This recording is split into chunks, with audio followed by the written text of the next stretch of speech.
Then we have the most boring fighter on the UFC roster, and I know he's just coming off a TKO win, and no, the guy's boring as shit.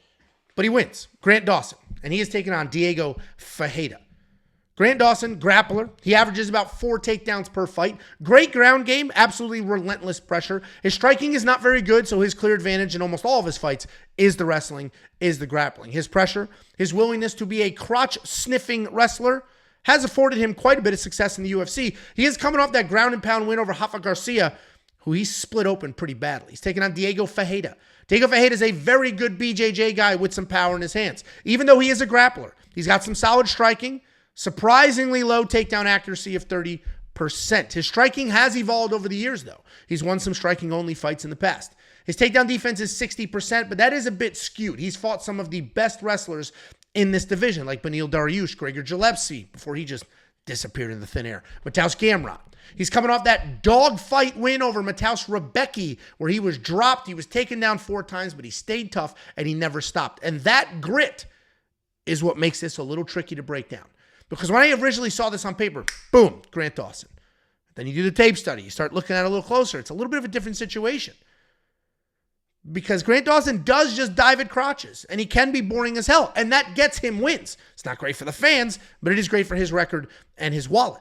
He's a 3-1 favorite right now. So that means that everybody had that same initial reaction that I had. The problem with this matchup is that Grant Dawson is not a dog. He's not somebody who can push through the chaos to get out a win.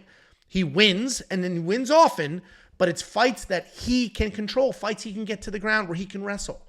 Diego Ferreira will not let up for a second, even if he is taken down, like he was 4 times in his last fight. He's going to grind. He's going to dog. He's not going to stop. Grant Dawson is still going to be the pick because that wet blanket style and his absolute determination to be the most boring guy in the roster is actually good for people picking him here.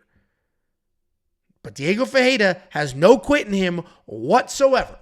So Grant Dawson's going to be the pick. I don't think I'm going to bet on him at 3-1 odds.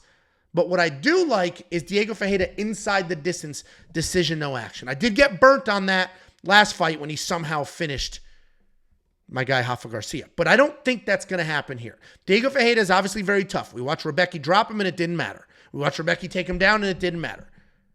So what that bet means is if Diego Ferreira can somehow finish Grant Dawson, which Bobby Green did with a dirty look, if Diego Ferreira can do more of the same, then we will go ahead and get paid. But if Grant Dawson just holds on his hips and lays on him, a little bit of dry humping, then we get our money back, full refund.